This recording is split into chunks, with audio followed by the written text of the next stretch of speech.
กองบัญชาการทหารเมืองปากงืมแม่นกองกำลังท้องถิ่นเฮ็ดหน้าที่ปกปักรักษาทิศใต้ของนครหลวงเวียงจันทน์สายพัวพันระบบการจัดตั้งขึ้นกับกองบัญชาการทหารนครหลวงเวียงจันทน์สายขวางขึ้นกับเมืองปากงืมโดยเฉพาะแม่นขอบเขตเมืองปากงืมเลียบตามแม่น้ำโขงสายแดนลาวไทยมีความยาว43กิโลเมตรโดยสมทบกับกองบัญชาการทหารสายแดน244และ245ในการเคลื่อนไหวร่วมกันเฮ็ดให้มีความสงบและเสถียรภาพทางด้านการเมืองในระยะผ่านมาคณะพักคณะบัญชากองบัญชาการทหารเมืองปากงืมได้จัดตั้งพนักงานลงก่อสร้างรากฐานตาม4เนื้อใน4คาดหมายติดพันกับเวียกงาน3สร้างในขอบเขตทั่วเมืองปากงืมใน6กลุ่ม52หมู่บ้านมีพนักงานลงก่อสร้าง12สหายเพื่อเก็บกำสภาพอยู่รากฐานสหายพันโทอัมไพบัวละวันหัวหน้าการเมืองกองบัญชาการทหารเมืองปากงืมได้ให้ฮู้ว่าหน้าที่และพลังบทบาทกองบัญชาการทหารเมืองปากงืมพวกเขาแม่นเฮ็ดหน้าที่ปกปักรักษาทิศใต้ของนครหลวงเวียงจันทน์โดยเฉพาะแม่นขอบเขตเมืองปากงืมหัวสีทองและเลียบตามแม่น้ำโขงสายแดนลาวไทยซึ่งมีความยาว43กิโลเมตรในระยะผ่านมาคณะพักคณะบัญชาพวกเขาได้เคลื่อนไหวจัดตั้งปฏิบัติก่อสร้างรากฐานการเมืองในขอบเขตกลุ่มกองรับผิดชอบผ่านมากองบัญชาการทหารเมืองปากงืมพวกเขาได้ลงเคลื่อนไหวติดตามและสุกยู่นักอำนาจการปกครองท้องถิ่นปกสอยู่นำบ้านเพื่อพร้อมกันเคลื่อนไหวโฆษณาให้ประชาชนมีการร่วมมือในนั้นพวกเขาก็ได้ลงเฮ็ดบ้านป้องกันชาติเข้มแข็งในระยะผ่านมาแม่นสำเร็จ16บ้านมี 2,543 ครอบครัวปัจจุบันพวกเขาแม่นจนได้ดำเนินอยู่ใน6บ้านคาดการเดือน12ก็แม่นให้สำเร็จมี 1,885 ครอบครัวในสุมปีต้นหน้ากลุ่มกองพวกเขาจะได้เคลื่อนไหวเฮ็ดหน้าที่ก่อสร้างรากฐานการเมืองโดยเฉพาะแม่นบ้านที่ยังบ่ได้สำเร็จในการประกาศป้องกันบ้านของศาสตร์เข้มแข็งนั้นนอกนั้นก็ยังได้จะสืบต่อเคลื่อนไหวชี้นำพ่อแม่ประชาชนโดยเฉพาะให้มีส่วนร่วมในการป้องกันวันบุญสำคัญต่างๆของพรรคของชาติโดยเฉพาะเล็งใส่ท้ายปี2025นี้ก็จะเล็งใส่ในการป้องกันบุญธาตุหลวงแล้วก็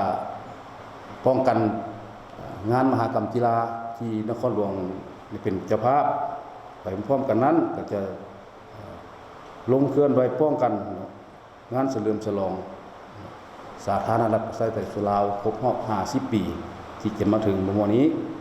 คณะพักคณะบัญชากองบัญชาการทหารเมืองปากงืมได้จัดตั้งพนักงานลงชี้นำกลุ่มบ้านเพื่อนำเอาแนวทางแผนนโยบายของภาครัฐไปจัดตั้งปฏิบัติเผยแพร่เอกสารต่างๆของพรรคให้พ่อแม่ประชาชนเสื่อมซึมเข้าใจอย่างลึกซึ้งนอกจากนั้นยังได้ติดตามจำแนกได้มิตรศัตรูกลุ่มคนบ่หวังดีค้าขายเถื่อนสิ่งที่ผิดกฎหมายและศาสนาที่ขัดกับฮิตของประเพณีของลาวสวยเป็นหูเป็นตาให้กับบ้านเฮ็ดให้สภาพมีความสงบสหายห้อยเอกทองไม้ธรรมวงศ์หัวหน้าแขนงรากฐานกองบัญชาการทหารเมืองปากงืมได้ให้ฮู้ว่าการปฏิบัติเวียงงานก่อสร้างรากฐานนั้นโดยการยิงใส่การชี้นำของคณะพักคณะบัญชาของบัญชาการนครหลวงก็คือกองบัญชาการทหารเมืองปากงืมแขนงได้ชี้นำแขนงก่อสร้างรากฐานของพวกเขาได้จัดตั้งพนักงานลงก่อสร้างรากฐานประจำอยู่6กลุ่มบ้านจึงมี6อยู่6สหายเนาะอยู่ในอยู่นั้นมี53หมู่บ้านจากนั้นเขาก็ได้ปฏิบัติการเคลื่อนไหวลงเวียกงานตัวจริงเนาะการได้สมทบลงประสานสมทบกับองค์การปกครองบ้านได้นำพาพนักงานลงเก็บกำข้อมูลสร้างครอบครัวและบ้านป้องกันชาติเข้มแข็งในระยะผ่านมาแม้นเราสามารถประกาศไปแล้วได้อยู่16บ้านเนาะในนั้นมีอยู่ 2,543 43บ้านถือว่าการปฏิบัติในการลงเก็บกำข้าวหรือว่าเก็บกำข้อมูลการสร้างครอบครัวและบ้านป้องกันชาติเข้มแข็งนั้นถือว่าทางองค์การปกครองบ้านแต่ละบ้านก็แม่นให้ความร่วมมืออย่างปกติเนาะถือว่าเห็นได้ความหมายความสำคัญของพนักงานก็คือทางองค์การจัดตั้งบ้านก็แม่นได้ให้เป็นทางเสบียงอาหารเป็นทางวัตถุทางสถานที่ในการเคลื่อนไหวเวียกงานตัวจริงเห็นว่าอำนาจการปกครองบ้านและพ่อแม่ประชาชนได้เอาใจใส่อบรมลูกหลานสมาชิกในครอบครัวให้เคารพต่อระเบียบกฎหมายบ้านเมืองให้รู้ทันต่อเล่ห์เหลี่ยมกลอุบายของศัตรู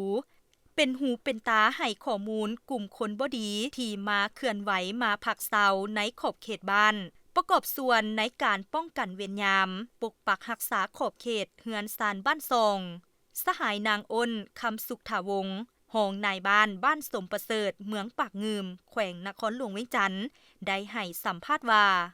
บ้านสมประเสริฐเป็นบ้านหนึ่งที่นอนอยู่ใน53หมู่บ้านของเมืองปากงืมติดกับทาง13ใต้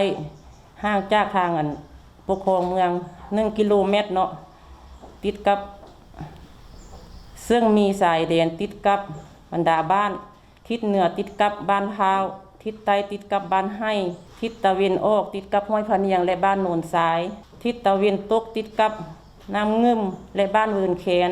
บ้านสมประเสริฐประกอบมี10หน่วยมี128ครอบครัว127หลังคาเรือนมีพลเมือง615คนหญิง248คนมีอาชีพลักปลูกฝังเลี้ยงสัตว์เป็นส่วนใหญ่ค้าขายเป็นอาชีพสำรองเนื้อที่ของบ้านมี118ตารางเมตรเมื่อก่อนก็คือปัจจุบันก็ได้พัวพันประสานเวียกโคตรบ่ว่าจะเป็นเวียกของทางการหรือว่าของบ้านไทยเฮาก็ได้พัวพันกันหรือแบบโบคาดเนาะประสานพัวพันทางเวียกงานทางป้องกันชาติป้องกันความสงบก็ได้แม่นประสานโคตรหากันละเอียดเนาะก็ถือกันเป็นจิตนึงใจเดียวหั่นแหละไอ้น้องกับประชาชนภายในบ้านที่ว่ามีหยังช่วยเหลือซึ่งกันและกันเนาะที่ว่าอันใดบ่คักบ่แน่ก็ได้ประสานผสมทบกันและร่วมกันปรึกษาหารือกันในกองบัญชาการเนาะกับบ้านแต่แม่นบ่ได้คาดประสานโคตรหากันการจัดตั้งปฏิบัติเวียกงานก่อสร้างรากฐานพัฒนาชนบทในกลุ่มบ้านในทั่วเมืองปากงืมเฮ็ดให้สภาพมีความสงบแล้วคณะพักคณะบัญชากองบัญชาการทหารเมืองปากงืมได้นำพาสุกยูขบวนการปลูกฝังเลี้ยงสัตว์สร้างเศรษฐกิจครอบครัวแก้ไขชีวิตการเป็นอยู่ตามท่าแห่งบ่มซ่อนเฮ็ดให้ชีวิตการเป็นอยู่ของพ่อแม่ประชาชนได้รับการปรับปรุงดีขึ้นหลุบล้างและหลุดพ้นจากความทุกข์ยากเทื่อละก้าวสหายสมัยสังบุษดีประชาชนบ้านสมประเสริฐได้ให้สัมภาษณ์ตื่มว่าเจ้าสบายดีข้าพระเจ้าชื่อสมัยสังบุษดีอาชีพพนักงานอาชีพเสริมของข้าพระเจ้าก็แม่นปลูกฝังเลี้ยงสัตว์เฉพาะคนภายในครอบครัวก็แม่นค้าขายอยู่ตามท้องตลาดของบ้านที่อยู่ใกล้เคียงบ้านเฮาเนาะอยู่ภายในสวนเฮานี่ได้มีมะพร้าวประมาณ100 ต้นมักสีดาบ่มีแก่นนี่10 ต้นมักลำไยละ16 ต้นมะเงาะ2 ต้นมะเขียบ30 ต้นอยู่ในสวนของมะพร้าวเฮาหันที่เฮาจัดเป็นโซนนั่นแหละแม่นเฮาได้เฮ็ดของใส่ไก่เลี้ยงกบเลี้ยงปลาใส่น้ำเนาะแล้วก็เลี้ยงแหน่แดงเฮาเอาใส่ว่าไว้เกลือไก่ถือว่าเฮาเริ่มปลูกแต่ปี2022ตกมาปี2024วันนึงนี่เฮาได้รับผลผลิตก็คือมะเขียบมะเงาะแต่ว่าก็มันเป็นต้นไม้ที่เฮาปลูกไม้เฮาก็บ่สามารถว่าสิได้เอาไว้หลายก็มีแต่ว่าไว้กินอยู่ในครอบครัวของเฮานี้ตกมาปี2025ถือว่าผลผลิตตอบสนองอยู่ 70% แล้วเนาะคาดว่าปี2026งวดสิมานี่สิตอบสนองให้ทั้งแต่เฮา 100% ตัวนี้สามารถเฮ็ดให้เศรษฐกิจครอบครัวถือว่ามีอยู่มีกินแล้วก็เฮาสิว่านะเด้อแขกไปท่ามาก็พอได้มีรับมีต้อนเนาะถือว่าพอเพียงแล้วก็ถือว่าสามารถออกสู่กระจายสู่สังคมภายนอกกันได้เนาะ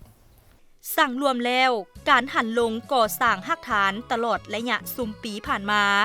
เห็นว่าอยู่ในความรับผิดชอบขอบเขตเมืองปากงืม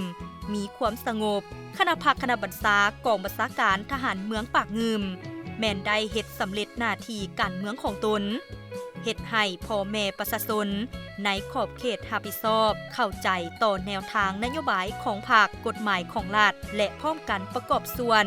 ในการพัฒนาชีวิตการเป็นอยู่ของพ่อแม่ประชาชนให้อยู่ทางทำมาหากินสังคมมีความสงบสีวิไลในบ้านเดียวใหม่สู่ความเจริญนับวันหุ่งใสสร้าง